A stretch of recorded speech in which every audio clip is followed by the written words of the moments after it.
हमारा असली स्वभाव आत्मा का है, भलाई का है, सच्चाई का है, अच्छाई का है, दिव्यता का है।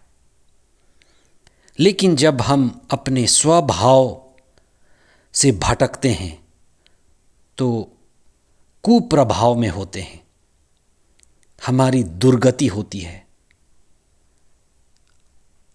आज हम इस पर विशेष चिंतन करें कि किस तरह से सौल गिरकर हृदय परिवर्तन से गुजरा और किस तरह से उसकी दुर्गति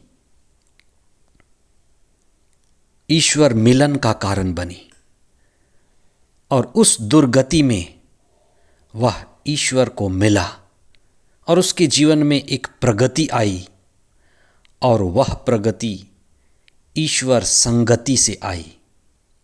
आज हम इस पर विशेष चिंतन करें।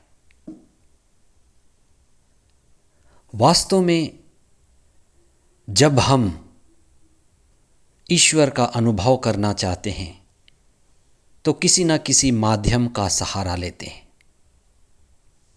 संस्कार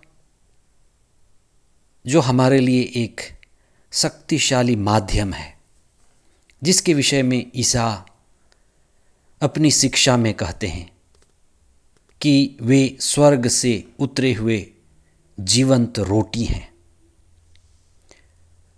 और जो उसे ग्रहण करता है शरीर को खाता है, रक्त को पीता है। इसका मतलब है जो ईसा से संयुक्त होता है, ईसा से जुड़ता है और जुड़ने का माध्यम संस्कार है। और संस्कार विशेष रूप से मिस्सा बलिदान की बात। और मिस्सा बलिदान में हम दो चीज़ करते हैं। मूल रूप से हम ईसा के वचन को सुनते हैं, वचन की घोषणा, वचन शक्ति, वचन पर चिंतन, वचन ध्यान, उस पर मनन चिंतन और आत्मसात।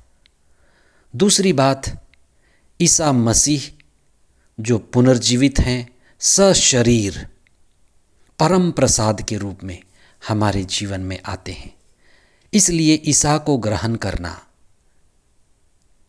मिस्सा बलिदान के उस रहस्य को अनुभव करना है जिसमें हम ईसा की शिक्षा को ग्रहण करते हैं और उनकी उपस्थिति को आत्मसात करते हैं। और जो व्यक्ति ईसा को अनुभव करना चाहता है वह इसी संगति से गुजरता है और उसकी प्रगति होती है। संत पौलुस जो अपना स्वभाव खो चुका था, बुराई के रास्ते पर भ्रमित व्यक्ति, भटका हुआ, उस पर गलत शिक्षा का गलत प्रभाव पड़ा था और वह कुसंगति में अत्याचारी बना था, एक भ्रमित व्यक्ति। लेकिन जब वह ईसा के द्वारा गिराया गया, घोड़े पर से गिरा, वह अंधा हो गया और अपने अंधेपन में, असहाय स्थिति में वह ईश्वर से रूबरू हुआ, ईश्वर की योजना को जाना।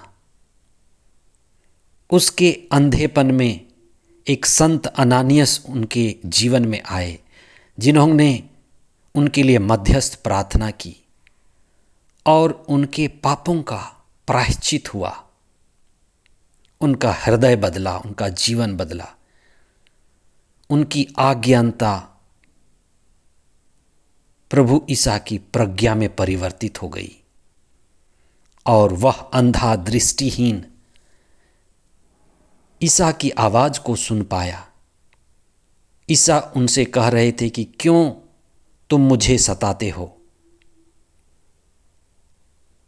वह तो ईसा के अनुयायियों को सता रहा था, लेकिन ईसा ने कहा कि तुम मुझे क्यों सताते हो। पुनर्जीवित ईसा अपने आप को अपने अनुयायियों, अपने लोगों के साथ जोड़ते हैं। ईसा अब अपने अनुयायियों में उपस्थित हैं, इसलिए वे कहते हैं कि तुम मुझ पर क्यों अत्याचार करते हो। हम पुनर्जीवित ईसा की शिक्षा पर चिंतन करें। अगर हम गलत दिशा में हैं, गलत मार्ग में हैं, भ्रमित हैं, बुराई से गुजर रहे हैं, ईश्वर हमें पकड़ सकता है। ईश्वर हमें कई बार गिराता है, बीमारी में, बुराई में और कई तरह के आर्थिक नुकसान, दुर्घटना, परेशानी, विभिन्न तरह से ईश्वर हमें अपने राह पर गिराता है। कई बार आप अनुभव करेंगे कि आप असहाय हो गए हैं और ऐसी ही असहाय स्थिति में, अंधेपन की स्थिति में, निराशा और अकेलेपन की स्थिति में ईश्वर हमसे बातें करते हैं। जो पौलुस के साथ हुआ वह किसी न किसी तरह से हर व्यक्ति के साथ होता है। इसलिए आप अपने जीवन को देखें। हम किसी विशेष उद्देश्य के लिए इस दुनिया में आए हैं, बुराई और बुराई में बढ़ने के लिए नहीं, कुप्रभाव और बुरे जीवन जीने के लिए नहीं, गिरे हुए और खोए हुए रहने के लिए नहीं, लेकिन हम आए हैं प्रभु की संगति में जीने के लिए। और जब हम प्रभु की संगति में हैं तो हमारी आध्यात्मिक प्रगति होती है। अब आज चिंतन करें, मेरी क्या दुर्गति है और मैं कैसे ईश्वर में प्रगति कर सकता हूँ। इसलिए हे प्रभु, मुझे आपकी संगति चाहिए।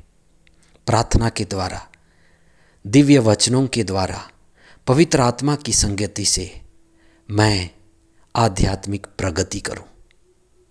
मुझे मेरी दुर्गति से ऊपर उठने दे। संत पौलुस हमारे लिए प्रार्थना करें। आमीन।